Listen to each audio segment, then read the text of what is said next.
আমার কিছু শুভাকাঙ্ক্ষী আপুরা মাঝে মধ্যে কমেন্ট করেন যে আপু তুমি সারা দিন এত কাজ কিভাবে করো। জানি না আমি কতটুকু কাজ করি, তবে এটা জানি আমি খুব পরিশ্রম করি আমার সংসারের জন্য। সকাল থেকে রাত পর্যন্ত নিজের দায়িত্ব, পরিবারের দায়িত্ব, কাজকর্ম সবকিছু সামলাতে সামলাতে দিন শেষ হয়ে যায়।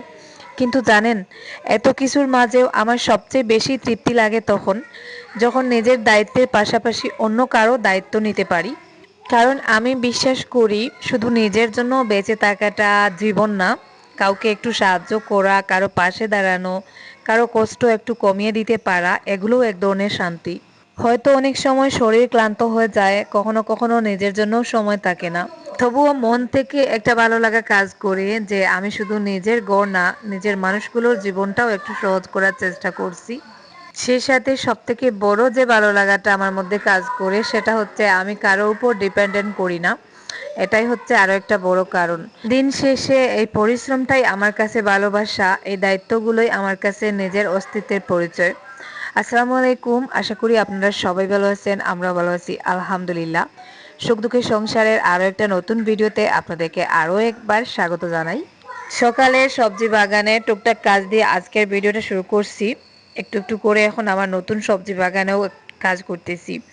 এই বাগানটায় অনেক আগাছা হয়েছে, যেগুলো গতদিন আমি একজন দাদাকে লাগিয়েছিলাম কাজে বাড়িটা পরিষ্কার করার জন্য।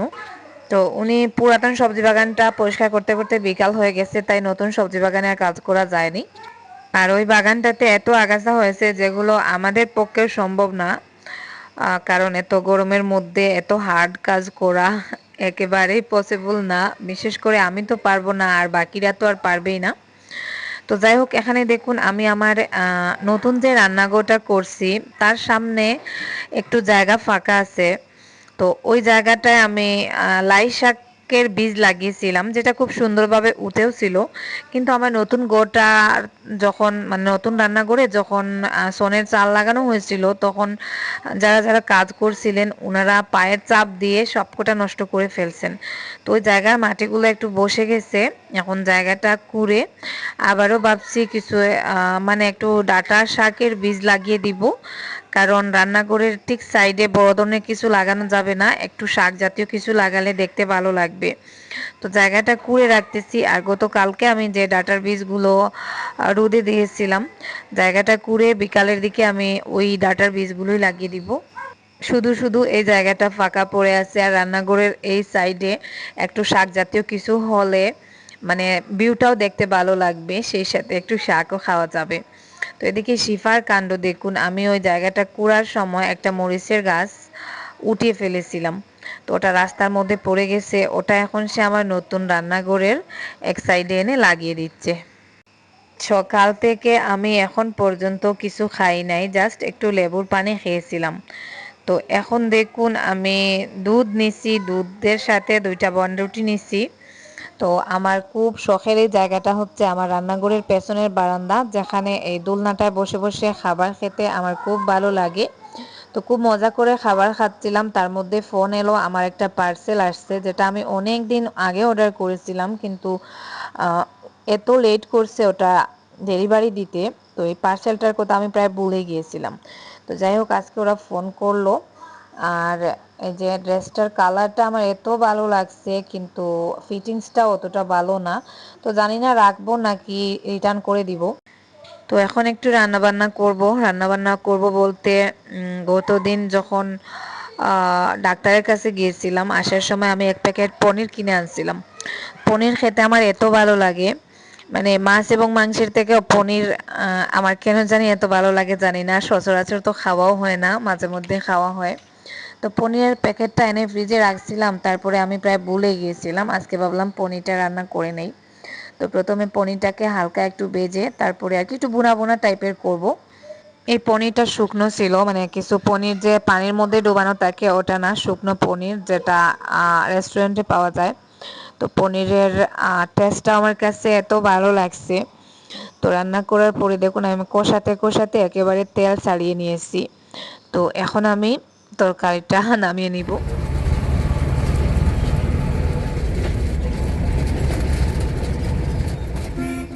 রান্না বান্না শেষ করে দুপুরের খাবার দাবার সেরে বিকাল 3:30টার দিকে আমরা দেখুন আমার বাবার বাড়ির উদ্দেশ্যে রওনা দিয়ে দিয়েছি। বেশ কয়েকদিন হয়ে গেছে, প্রায় 1.5 মাসের মতন আমি আমার বাবার বাড়িতে যাই নাই। তো আজকে সকাল থেকে আরিয়ান আর শান্তি দিচ্ছে না। ঘুম থেকে ওঠার পর থেকে একটাই গান, মা নানা বাড়ি কখন যাবে কখন যাবে। মানে গতদিন আমি ভুল করে একবার বলেই ফেলছিলাম যে অনেকদিন হয়ে গেছে বাবার বাড়িতে যাই নাই, একবার যাব। তো আজকে আর শান্তি দেয় নাই, ফাইনালি আমাকে নিয়ে আসছে। নানার বাড়িতে আসতে পারছে, ওর মিশন সাকসেস। দেখুন সে অনেকটা খুশি। এই যে দেখুন নাতি পাগলা নানি আর নানি পাগলা নাতি। তো নানির কাছে আসলে আমাকেই বলে যায়।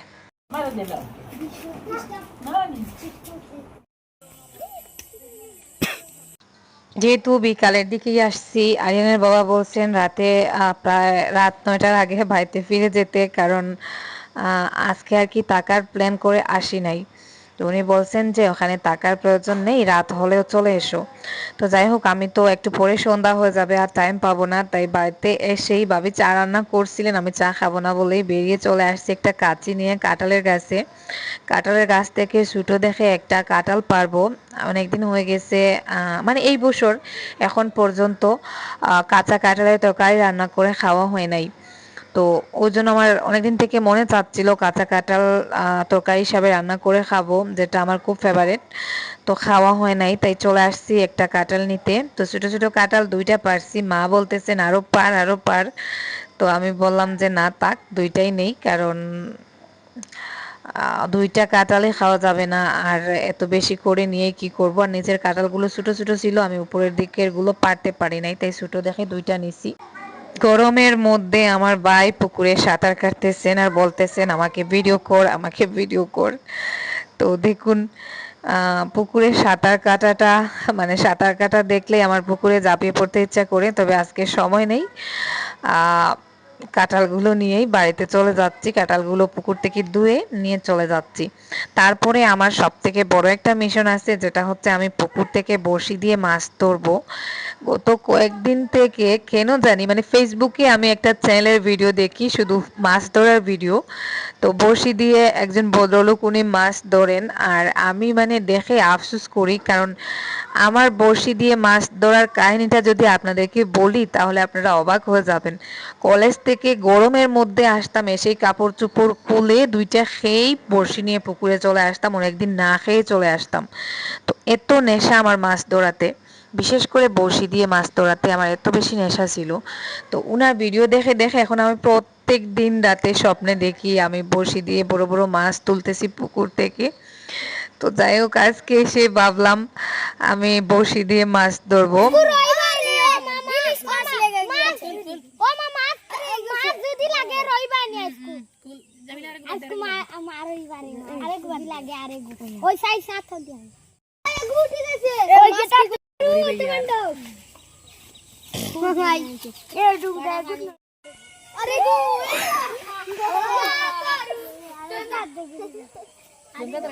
আমার সাথে দল বলের অভাব নেই, দেখতে পাচ্ছেন পুকুরের পাটা পুরো মাথার উপর তুলে ফেলছে। একটা পুঁটি মাছ তোলার পরে ওরা যেভাবে চিৎকার করে, মনে হয় যে আমি মনে হয় 10 কেজির একটা বোয়াল মাছ বড়শিতে উঠিয়ে ফেলছি।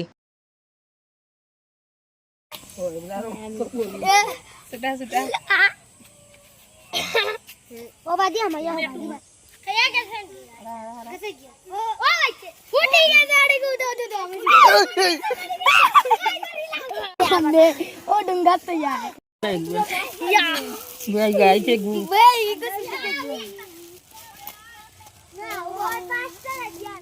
প্রায় সন্ধ্যা হয়ে যাচ্ছিল, আর আমার মাছ ধরার এত নেশা হচ্ছিল, একটা টোপও মিস যাচ্ছিল না। মানে বড়শিতে বাদ পুঁতে দেওয়ার পর যতবার আমি পুকুরে দিচ্ছি ততবার একটা পুঁটি মাছ উঠতেছে। তো হাতে সময় খুব কম, তাই শেষে একটা পুঁটি বড়শিতে নিয়েই বাড়িতে চলে আসছি। তো এই যে দেখুন, এখানে আগেরগুলো মনে হয় মা কোথায় রাখছে, আর পরে আমি যেগুলো আনছিলাম ওগুলো এখানে বোলের মধ্যে রাখা হয়েছে।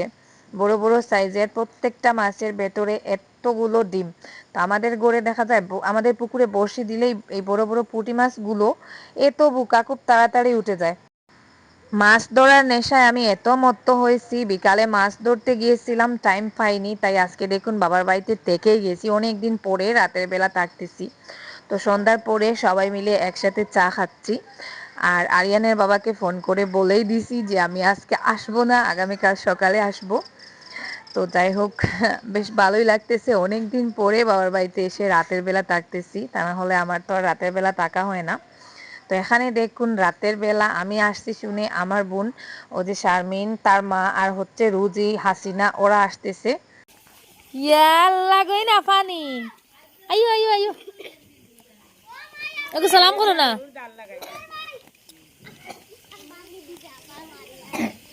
বাবা আইছো নি? ও আইছো। হাই যা। আর আজকের কাম শেষ হইয়া ওর না, শেষ হইয়া ওর না, খালি ঘুমাইছিলাম ঘুমাইছিলাম। তো যাই হোক, আর ভিডিও করি নাই। রাতের বেলা খাবার দাবারে এসে একটু ভিডিও করলাম। এই যে পুঁটি মাছগুলো আনা হয়েছে, লবো ভাজি করা হয়েছে, ওখানে আবার কিকটা মাছ দিয়ে সবজি রান্না করা হয়েছে, মুরগির মাংস ঝোল করা হয়েছে, ডিম ভাজি, তারপরে আরও ডাল, আর হচ্ছে আরও কি এক ধরনের শাক রান্না। তো মা বাবা সবার সাথে বসে ভাত খাচ্ছি, কি যে ভালো লাগতেছে যেটা বলে বোঝাতে পারবো না।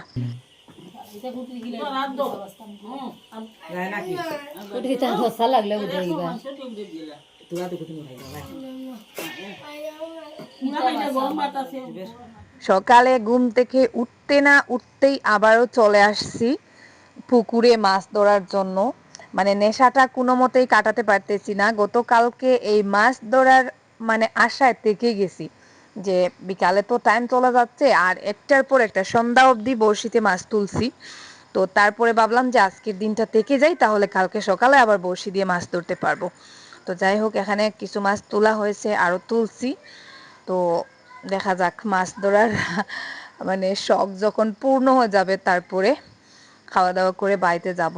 তো যাই হোক, আমার এত ভালো লাগছে, অনেক দিন পরে বড়শি দিয়ে মাছ ধরলাম।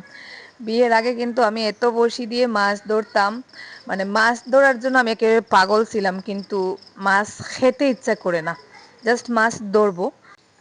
রোদ বেশি চলে আসছে, তাই এর পুকুর পাড়ে বেশিক্ষণ থাকি নাই, মাছ অনেকগুলো ধরছি, তারপরে বাড়িতে চলে আসলাম।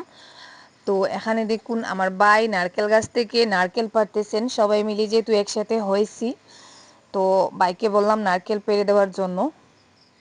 তো নারকেলগুলো যদিও এখনো পুরোপুরি পাকে নাই, তবে দুই তিনটা পেড়ে দেখি ভেতরের অংশটা কতটা শক্ত হয়েছে।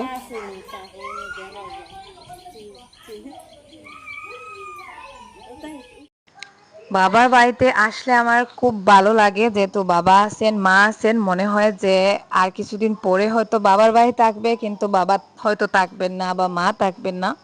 তো যাই হোক, আমার বিয়েটা যেহেতু কাছাকাছি হয়েছিল, আমার ভাগ্যটা ভালো, আমি মাসে অন্তত চাইলে 2-3 বার বাবা মাকে দেখতে পারি, আসতে পারি। বাবার বাড়িতে আসলে যেমন ভালো লাগে, তেমন আমার বাড়িটার জন্য মন খারাপ করে। এটা মনে হয় যে আমার ছাগল কি করতেছে, আমার মুরগিগুলো খাচ্ছে কিনা, আমার বিলাই খাচ্ছে কিনা। তো মানে বাড়িটা ফেলে রেখে যেতেও গেলেও আর কি অশান্তি লাগে। আর এই যে দেখুন একটা ছোট্ট টুনটুনি পাখি, যেটাকে আমি আজকে একেবারেই নিয়ে নিব। তো দেখুন তো আপনারা চিনতে পারেন কিনা, কিউটের একটা ডিব্বা, একটা কিউট বুড়ি, মানে একেবারেই কাঁদে না, কুলে নিলেই বসে থাকে, শুয়ে রাখলেও হাসতে থাকে, মানে মাশাল্লাহ, মানে একবারেই মানে ওর কান্না শোনা যায় না।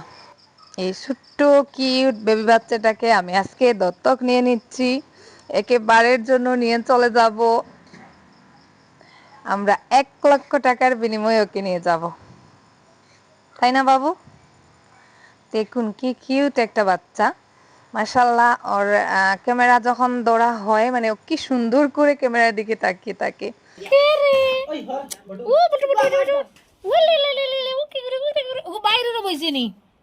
হ্যাঁ